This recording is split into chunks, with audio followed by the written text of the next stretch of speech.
Merci d'être sur la télévision Labari pour suivre le journal de ce jour, dimanche 29 novembre 2020. Mesdames, Messieurs, bonsoir et bienvenue à tous. Comme chaque dimanche sur ce plateau, nous recevons un invité. Il s'agit de Souleymane Bra. Il est membre de la maison de la presse du Niger. Monsieur Souleymane, bonsoir. Bonsoir, monsieur Hassan. Et merci d'avoir accepté notre invitation. Avec notre invité, il sera question de la célébration de la Journée nationale de la liberté de la presse demain 30 novembre 2020. Donc une journée qui sera à sa 7e édition et nous parlerons aussi de la situation de la presse nigérienne en général. Le temps de revenir avec vous. Notons que les militants du parti PJD Doubara du village de Larba Kwarazeno, c'est dans le département de Gotei, ont décidé de quitter cette formation politique pour adhérer au PNDS Taraya. L'annonce a été faite officiellement hier soir lors d'un meeting organisé à l'occasion. Le point avec Hamza Sakou et Halidou Brema. Hommes, femmes, vieillards et enfants de la commune de Goté et même ceux de la diaspora ont participé à ce meeting d'adhésion. Ils sont nombreux les militants de deux formations politiques à s'adhérer au PNDS Taraya, pour lequel désormais ils affirment leur détermination. Avec les circonstances qui se sont survenues, on a fait une rupture. J'ai quitté ce parti avec notre président départemental qui s'appelle Salou Ali, à un surnom Heriban, avec M. Iliassou Diyasso Kwarzeno, plus un certain Alhaji Mohaourou, plus un certain Ismaël Seyni, qui est le secrétaire général du départemental de Doubara. À partir de cette date, 28 novembre 2020, nous avons quitté le parti Doubara. On s'est rattaché totalement au PNDS à compter de ce jour, avec fierté. Mais ce n'est pas pour rien qu'on a choisi le PNDS. Il y a beaucoup de partis qui on s'est vu la compétence, la rigueur, le savoir-faire, l'intelligence du PNDS. On a préféré de rentrer dans le PNDS. Et suite à ça, nous avons choisi Bazoum, parce que l'État, c'est une continuité. Suite à cette continuité, nous préférons à ce que Bazoum 2021, qu'il vienne continuer les travaux qu'il faut engager. Porteur d'espoir pour ses adhérents, le PNDS salue et encourage l'arrivée des nouveaux amis. C'est des militants, mais c'est un nombre extrêmement important qui sont venus nous appuyer, qui sont venus nous soutenir. Et nous en sommes très fiers. Extrêmement fiers au point que les mots me manquent pour pouvoir exprimer ce qui m'anime. Alors, ces gens, nous l'avons dit, nous nous sommes beaucoup battus pour qu'ils soient de notre côté. Ils ont décidé de venir au PNDS parce qu'ils disaient que le président Issoufou a beaucoup travaillé pour ce pays et qu'ils ont espoir que Bazoum fera mieux. Donc pour toutes ces raisons-là, nous les remercions beaucoup. Le PNDS Taraya invite l'ensemble de ses militants de la Sirba et au-delà à se mobiliser autour de ses candidats pour une victoire certaine au prochain scrutin. Autre déclaration d'adhésion, c'est celle cet après-midi au siège du MPR Jamhouria. Ce parti a enregistré donc le soutien de 20 partis politiques qui ont décidé de soutenir la candidature du président du parti Al-Badi Abouba à la présidentielle du 27 décembre prochain. Nous y reviendrons plus en détail dans notre édition de demain. Ces élections s'avancent au Niger et à tous les niveaux. Des structures s'organisent et multiplient les appels pour aller à ces scrutins dans des conditions d'apaisement. Vous vous souvenez, la Commission nationale des droits humains, CNDH, a mis en place un comité de sages qui a lancé récemment un appel à l'apaisement à toutes les parties prenantes. Et un appel visiblement donc apprécié par les citoyens que vous allez suivre dans ce reportage signé Nefissa Yahaya et Ibrahim Abdou. À quelques semaines des premiers scrutins au Niger, la situation politique devient de plus en plus tendre avec notamment des déclarations tendant à mettre de l'huile sur le feu. Pour contribuer à apaiser la situation, la Commission nationale des droits humains CNDH a mis en place un comité des sages regroupant plusieurs acteurs. Ce comité a, dans une déclaration rendue publique, appelé les différents acteurs impliqués dans le processus électoral à l'apaisement et de créer les conditions pour aller aux élections dans les conditions acceptées dans l'intérêt du pays. Un message salué par les citoyens. Nous allons dans un premier temps les remercier pour l'effort fourni de se réunir pour s'adresser à une communauté aveugle, parce que la communauté politique nigérienne est aveugle, parce qu'ils n'ont que celle aujourd'hui réflexion et celle compréhension comment accéder à la magistrature suprême du côté de la majorité et du côté de l'opposition. Vraiment nous sommes satisfaits donc par rapport donc à ce qui vient donc de débuter ce comité, mais il est clair et net que ce comité doit donc aller au-delà donc de ce qu'ils ont eu à faire hier, c'est-à-dire que ce comité ne doit pas être temporaire, c'est-à-dire que ce n'est pas seulement pendant l'approche donc des élections donc présidentielles ou pendant donc les activités politiques que ce comité doit se manifester et se montrer intéressé. Non, au-delà même donc des activités politiques, au-delà des élections, ce comité doit nécessairement être disponible. Le rôle du peuple, c'est de créer les conditions, comme vous êtes en train de le faire en tant que presse, de sensibiliser et à travers toujours les populations. C'est d'abord appeler à l'unité, à la solidarité pour créer des élections en tout cas apaisées et aussi des élections libres et transparentes. Un des acteurs clés dans la réussite des échéances électorales, c'est la presse à qui le comité demande d'adopter un comportement responsable dans la collecte, le traitement et la diffusion de l'information en matière électorale. La maison de la presse profite pour rappeler aux journalistes leur rôle. Le rôle des médias dans ce genre de situation consiste à non seulement traiter les informations, mais à faire en sorte que les élections se passent dans un climat apaisé.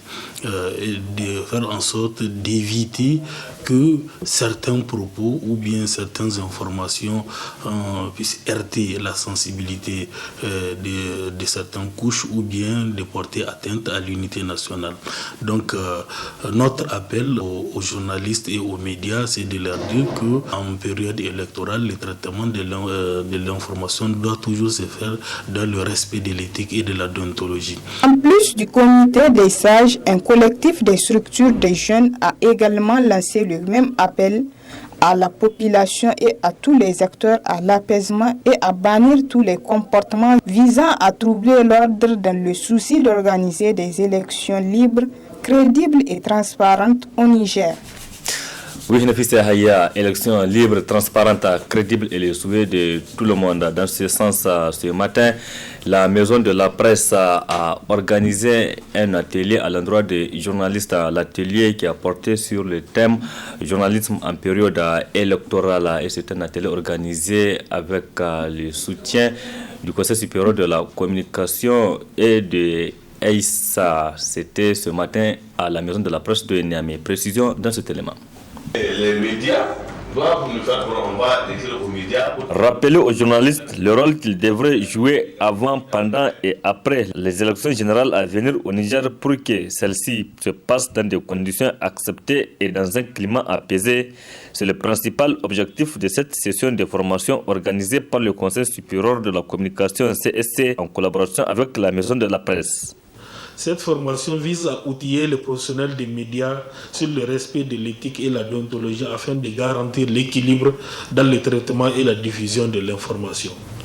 Les périodes électorales au Niger sont reconnues pour être des périodes de forte demande de l'information de la part des opinions publiques et institutions politiques. C'est aussi l'un des moments privilégiés d'une production abondante de l'information médiatique, d'où la nécessité d'accentuer ce genre de formation à l'endroit des professionnels des médias afin qu'ils puissent éviter et prévenir des dérapages inhérents à la couverture médiatique des campagnes électorales et les conflits qui peuvent en résulter. Les médias devront faire preuve de professionnalisme dans le traitement et la diffusion de l'information en période électorale. Dans le cadre des élections à venir, le Conseil supérieur de la communication CSC a entrepris plusieurs activités à l'endroit des journalistes et des médias dans le seul but d'assurer une bonne couverture médiatique des élections. Le thème retenu cette année pour la célébration de la Journée nationale de la liberté de la presse est le journalisme en période électorale. Ce thème d'actualité, qui intervient dans le contexte de la préparation des élections, cadre parfaitement avec les objectifs visés par le programme électoral du CSC. En effet, au cours de ce cycle électoral 2020-2021, le CSC a engagé des séries de formations à l'endroit des journalistes et du personnel administratif et technique du CSC afin de renforcer leurs capacités dans le traitement et le suivi de l'actualité relative à la couverture médiatique des élections. C'est pourquoi donc, le CSC se réjouit de l'appui qu'il apporte à la maison de la presse dans le cadre de la préparation de cette activité afin de consolider la convention de co-régulation qui nous unit. Cette session a été organisée grâce au projet d'appui au CSC et à la Commission électorale nationale indépendante CENI pour des élections crédibles, inclusives et apaisées et financée par l'Union européenne et mis en œuvre par l'Institut électoral pour une démocratie durable en Afrique, ISA. Je voudrais saisir l'opportunité de cette présente-là pour fixer un peu les cadres d'appui du projet ESA vis-à-vis du CSC, à savoir la dynamique, l'étude sur la dynamique des réseaux sociaux, mais le gros, c'est le monitoring et la régulation des médias, et sans compter le renforcement des capacités des médias, la sensibilisation pour des élections apaisées, et enfin le plaidoyer pour des réformes dans le domaine de la régulation. Monsieur le Président, Monsieur le Président du Conseil d'administration, chers participants, le Président Tellier, un point besoin de le rappeler, est très important parce qu'il vise non seulement à informer les participants sur les étapes du processus électoral en cours, échanger sur les règles et principes de professionnalisme dans le traitement de l'information, ainsi que sur les mécanismes de vérification des faits. C'est très capital. Auparavant, à l'ouverture de cette formation, une minute de silence a été observée pour le repos de l'âme de l'ancien président de la République, Tanja Mamadou, décédé le 24 novembre dernier, qui a mis à la disposition de la presse nigérienne cette salle de la maison de la presse en 2005. Comme annoncé, nous en venons à présent à notre invité du jour. Il s'agit de Souleymane Bra. Souleymane, bonsoir. Bonsoir, M. Hassan. Je rappelle que vous êtes membre du conseil d'administration de la Maison de la Presse, c'est bien ça? Effectivement, je suis le chargé à la communication et aux relations extérieures du bureau du conseil d'administration de la Maison de la Presse. Voilà, donc votre structure a organisé ce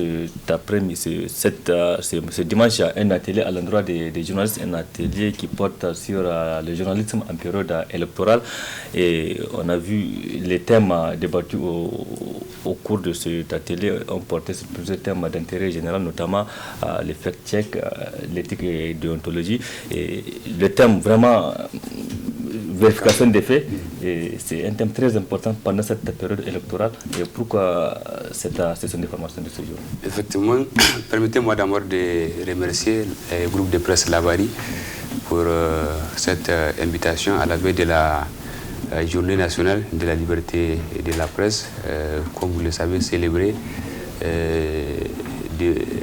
chaque 30 novembre.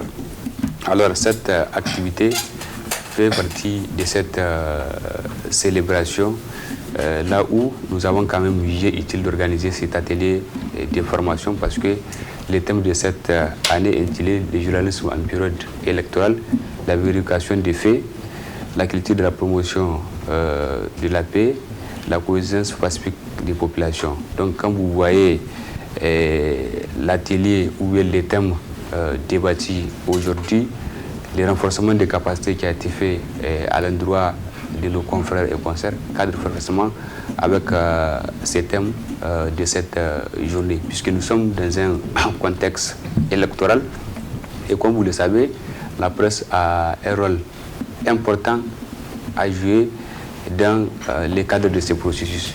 Et raison pour laquelle, comme vous le savez, nous sommes aussi à l'ère du numérique, on a voulu aussi former les journalistes sur la vérification des faits, des fact-checking, pour voir comment en période électorale ils peuvent quand même vérifier les informations qui sont relayées dans les différentes plateformes, notamment Facebook, Twitter, Instagram, WhatsApp, puisque nous avons quand même, c'est notre travail de donner une information, mais il faut quand même donner la vraie information, une information qui est vraie, qui est réelle, qui n'est pas vraiment fausse. Et c'est ce que nous voulons. L'autre thème aussi, c'est la question de l'éthique et la déontologie. Et ça, pour un journaliste, c'est un rappel. On essaie toujours de rappeler aux journalistes les fondamentaux de son métier, puisqu'on a notre éthique, il y a la déontologie qui est là, où ça demande aussi à ce qu'on rappelle aux journalistes, surtout en période électorale, on a notre charte de bonne conduite en période électorale, où il y a des droits et des devoirs. Donc les journalistes doivent quand même s'approprier de ces textes pour les connaître, afin vraiment de donner au public une bonne information, puisque c'est son rôle, c'est sa mission de donner une information qui est quand même vraie, qui est réelle, qui n'est pas fausse. Et un journaliste ne doit pas se mettre dans cette posture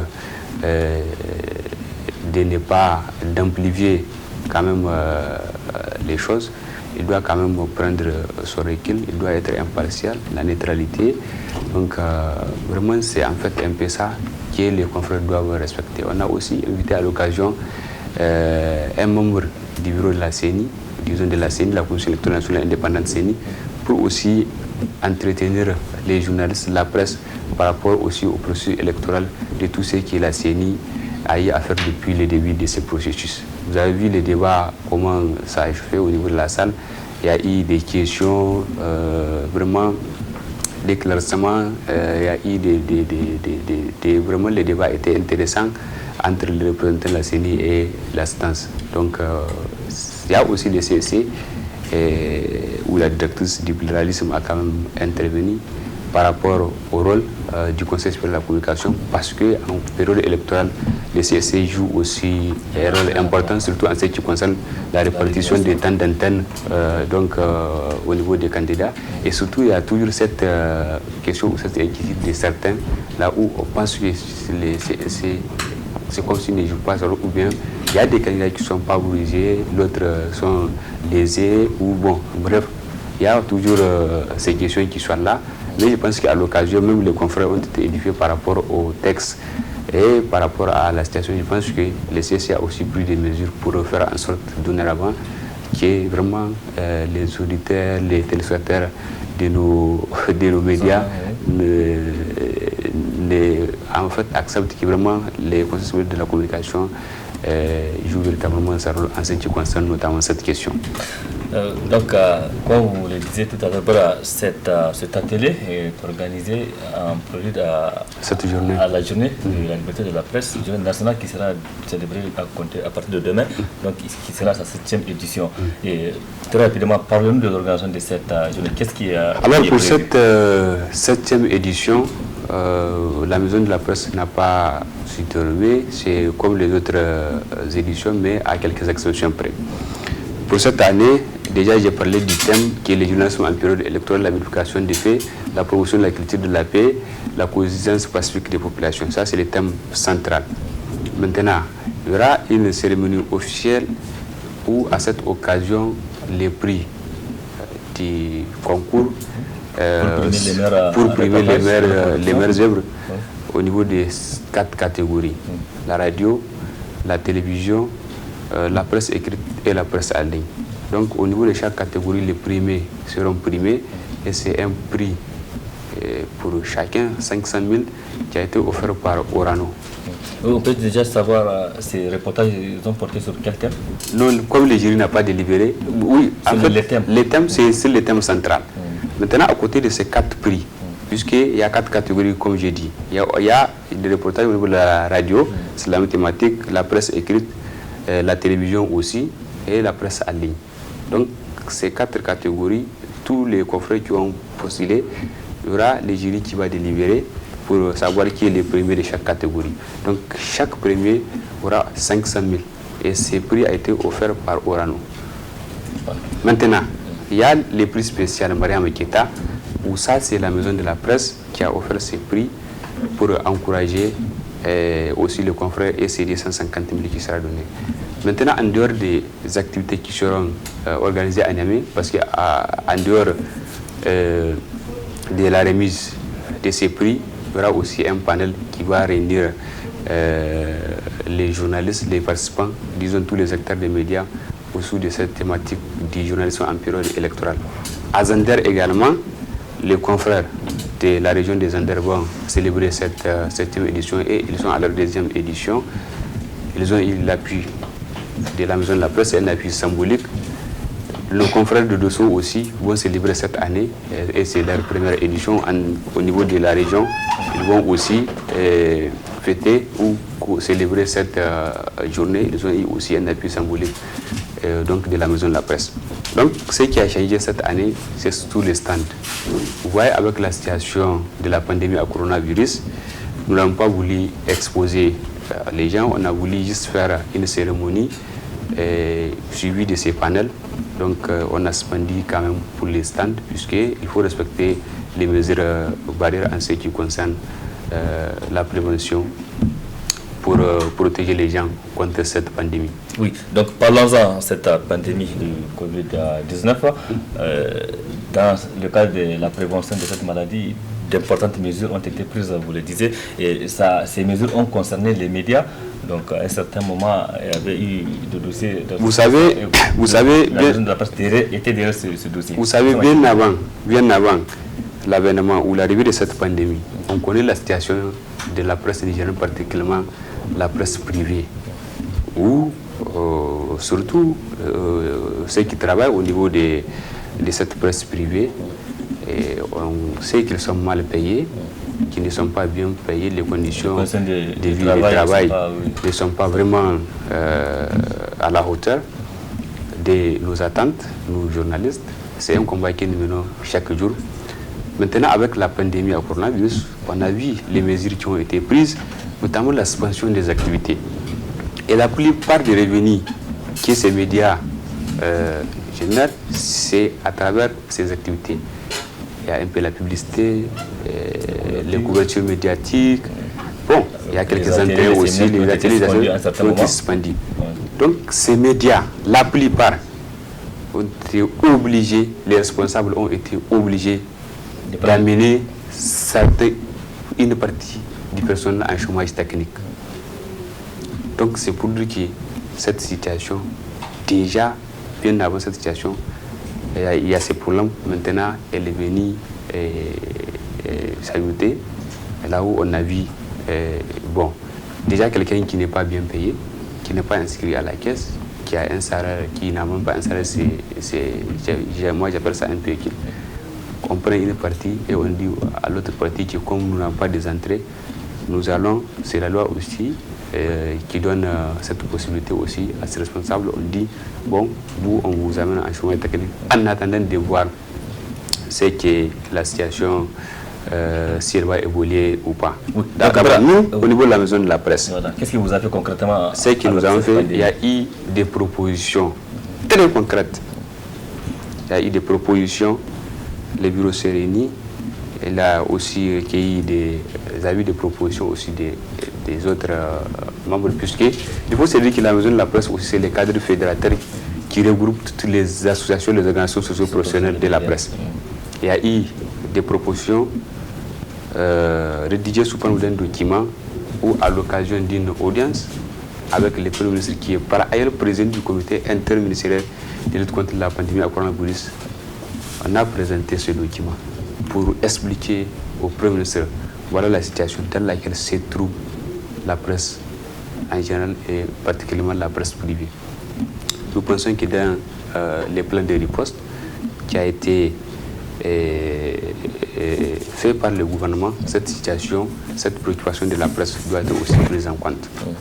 Le Premier ministre, en présence de certains de ses conseillers, et donc les autres membres, ils ont pris ce document et nous ont promis qu'il y aura une suite. Mais jusque-là, cette suite, nous, au niveau du bureau, nous n'avons pas vu une suite favorable par rapport à cette proposition qui a été faite par les bureaux au gouvernement. Puisqu'il y a un document qui est quand même donné au Premier ministre, ce n'est même pas à un ministre, donc c'est au Premier ministre qui est par ailleurs président du comité interministériel. Donc c'est à lui qu'on a donné ce document, il n'y a pas une suite. Depuis l'avènement de cette pandémie, on a vu les quelques dons à un gel et bavette que la maison de la presse a eu auprès de certains partenaires. Le ministère de la Santé a aussi donné quelques cartons de bavettes et gel. Et ça aussi, on a distribué au niveau des médias qui sont ici et à l'intérieur du pays. Donc, en dehors de ça, il n'y a vraiment pas eu de mesures d'accompagnement au niveau de la presse. En tout cas, en ce qui concerne la presse privée. Oui, et vous, qu'est-ce que vous avez fait pour vraiment amener les autorités à revoir cette situation? Est-ce que vous êtes en train de mener un combat dans ce sens? Oui, en fait, on n'a pas laissé cette question en suspens. Ce qu'on a dit après, même si la pandémie est en train de revenir. Oui, la pandémie est en train de revenir. C'est ça, on a dit, on continue toujours les combats, on essaie toujours de rappeler aux autorités que c'est vraiment une préoccupation où il faut essayer de voir comment il faut aider cette presse, surtout les acteurs qui travaillent pour au moins surmonter cette épreuve, puisque nous disons que c'est une épreuve parce que déjà nous voyons une situation très particulière par rapport aux autres secteurs, et voilà, avec cette situation, on ne sait même pas aujourd'hui quand est-ce que nous allons nous relever. Donc, tout à l'heure, vous parlez des conditions difficiles dans lesquelles les hommes des médias travaillent ici au Niger. Et quelque part, c'est le manque de la convention collective qui tarde toujours à être une réalité dans ce pays. En ce qui concerne la convention collective, techniquement, par rapport au texte, tout est prêt. La convention est là. Ça reste la signature. Mais qu'est-ce qui la bloque? Ça reste la signature. Maintenant, la signature, c'est les promoteurs et en principe les journalistes, les syndicats des journalistes. Maintenant, l'argument ou les arguments que les promoteurs avancent, c'est qu'il faut qu'ils arrivent à avoir accès à la publicité. Et deuxièmement, l'accompagnement de l'État, ce qui n'est pas aussi faux. L'État, de son côté, je ne le défends pas, il a fait quand même un premier pas, il a pris un décret. Donc, le décret, c'est au Conseil supérieur de la communication de faire la suite. Puisque, au niveau du Conseil supérieur de la communication, il y a le Conseil de publicité qui est là, avec un président et les autres conseils qui travaillent. À ma connaissance, à ce que je sache, il y a des propositions. Une délibération, le président du CSC doit prendre une délibération. Il me semble que cette délibération a été déjà prise. Maintenant, on ne sait pas, est-ce que ces textes est aussi mis dans les tiroirs au niveau de cet organe?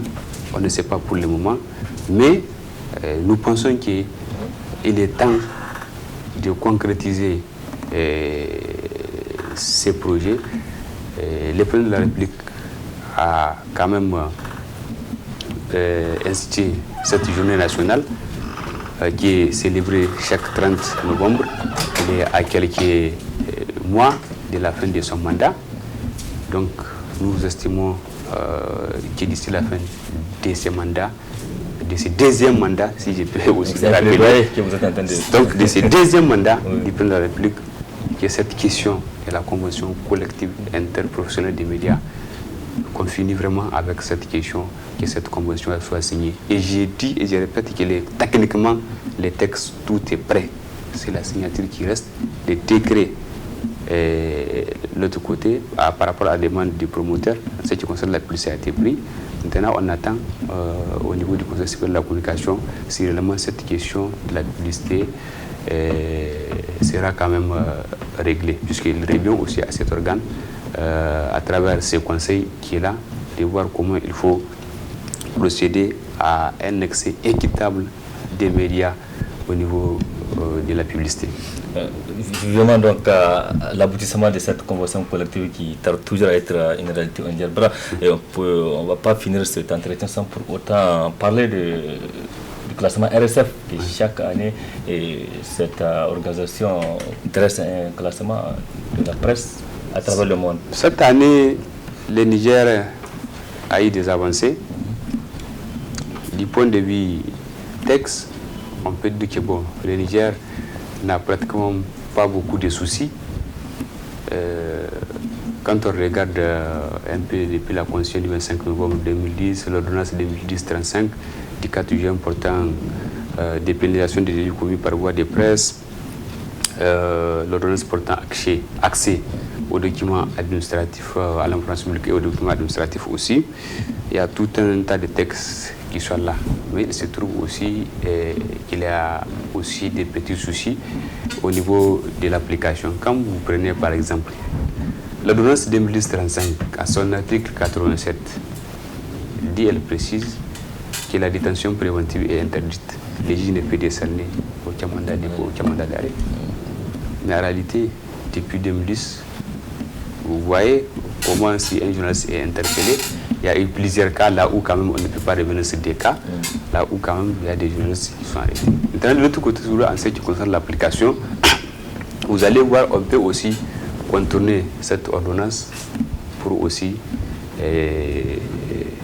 voir, bon, enfin, on n'applique pas aux journalistes cette ordonnance, on la contourne pour aller les prendre. Donc ça, c'est aussi un autre souci.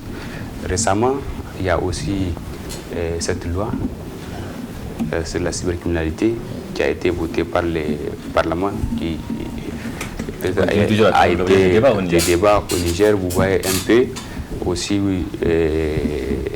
les débats autour de cette loi, surtout les peines d'emprisonnement et aussi en ce qui concerne les peines pécuniaires, l'argent que la personne aussi, que la condamnée doit aussi verser. Ça dépasse quand même un peu notre réalité et nous pensons aussi qu'il faut aussi essayer de... C'est vrai que la loi n'est pas rétroactive, mais il faut trouver quand même un moyen de revoir toutes ces situations parce que nous sommes dans un contexte démocratique. Nous voulons que des choses avancent.